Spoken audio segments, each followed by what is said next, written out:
The movie opens up showing an ordinary day, which is Wednesday the 11th. 4 teenagers are brutally murdered by a serial killer known as the Blissfield Butcher, who was previously thought only to be an urban legend.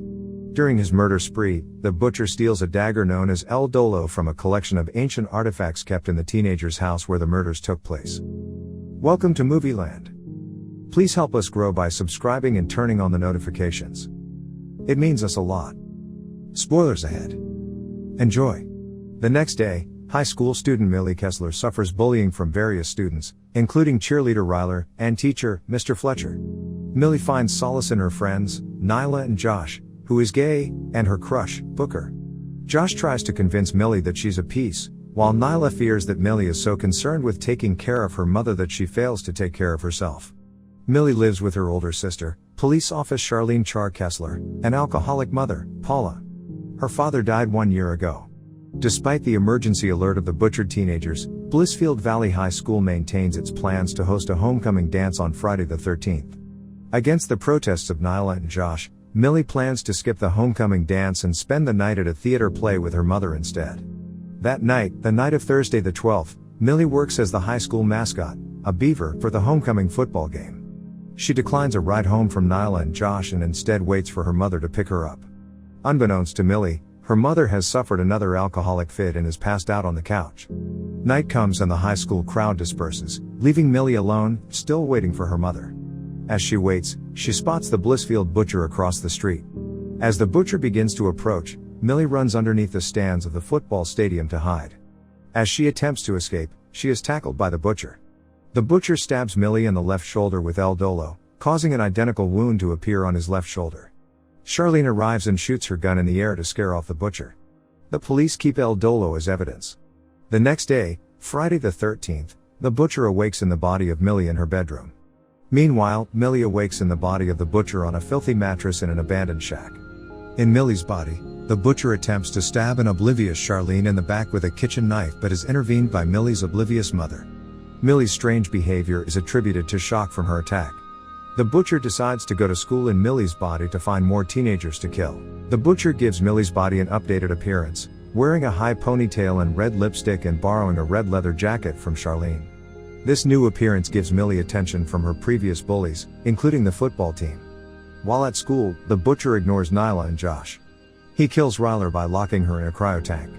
As he exits the murder scene, he is at first shocked by the appearance of 2 police officers walking down the hall but quickly realizes that they do not suspect him since he is in the body of a teenage girl. The real Millie, trapped in the butcher's body, sneaks into school to try to find her friends. Sketch drawings of the butcher is all over the news, so Millie must keep a low profile to avoid being recognized. She also struggles to adjust to her new body's newfound strength and size. Millie finds Nyla and Josh, who recognize her as the butcher, and begins chasing them in an attempt to explain her situation. After a mild scuffle in the kitchen of the high school, Millie is able to disarm her friends long enough for her to do the school mascot's dance routine and their friendship handshake, proving that she is Millie after all. Nyla and Josh ask their Spanish teacher to translate an article about El Dolo, which reveals that Millie has until midnight to stab the butcher with El Dolo or else the body switch will be permanent. Millie, Nyla, and Josh realize that the butcher is a wolf in sheep's clothing and set out to find him. When they find the butcher in the school hallways, he cries out for help, drawing the attention of police officers, students, and teachers in the school. Millie, Nyla, and Josh escape in Josh's car. They are chased by Charlene, who is on duty. They escape to the discount Bonanza store, where Millie's mother works. Millie hides in a changing room, where she and her mother have a meaningful conversation through the changing room door. The exchange ends with Paula asking the butcher on a date, to which Millie declines politely and says he is a married man. The butcher kills Mr. Fletcher. Nyla and Josh find an Aaron Rodgers mask for Millie to don to avoid being recognized. As they leave the store, Josh discovers that the butcher is at an arcade with a few members of the football team. The butcher lures Booker into a laser tag arena. Millie, Nyla, and Josh arrive to save Booker. Millie knocks the butcher and Booker unconscious. At Josh's house, Millie ties the butcher to a chair. She and Nyla try to explain the situation to Booker, but he remains unconvinced until Millie recites a love poem that she anonymously slipped into his locker a few weeks earlier. Josh stays at his house with the butcher while Millie, Nyla, and Booker go to the police station to obtain El Dolo. Nyla enters the police station and tricks Charlene, the only police officer at the station, to look for the butcher outside.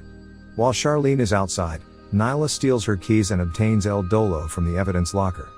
Millie and Booker wait in the car and have a meaningful conversation in which Booker reveals he's liked Millie from day one. Millie confides to him the newfound strength she feels being in the butcher's body and not being bullied, but Booker tells her that strength is in your heart and your mind, not your size, and that Millie is really a lot stronger than she thinks she is. Josh's mother arrives home early to find Millie tied up in their kitchen.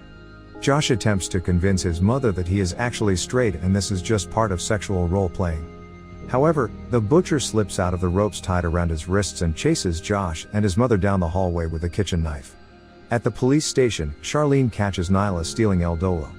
Millie sees the butcher run into the police station and follows in after him. Charlene attempts to put Millie in a jail cell, but Millie overpowers her and apologetically locks her in the cell instead. The butcher escapes in a police car and almost runs over Josh. Later we see the homecoming dance. The butcher kills 4 football players. Millie, Nyla, Josh, and Booker drive back to the homecoming dance in search of the butcher. Booker sets an alarm on Millie's Apple Watch for midnight. They find the butcher, and Nyla and Josh tackle him and hold him down while Booker staves off the police. As Millie prepares to stab him, her alarm beeps, indicating that it's too late and the curse is permanent.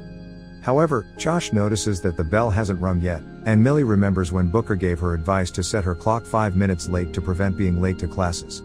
Millie realizes it is actually 11:55 p.m. and stabs the butcher. They switch bodies just as the police discover the butcher, now in his own body, and shoot him down.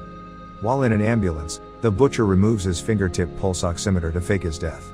Meanwhile, Charlene and Paula go to sleep. Millie discovers the back door open and is attacked by the butcher. The butcher torments her. He says that after being in her body, he understands why she's so anxious and weak. Charlene appears and orders the butcher to freeze. She attempts to fire her gun, but the butcher reveals he removed all its bullets.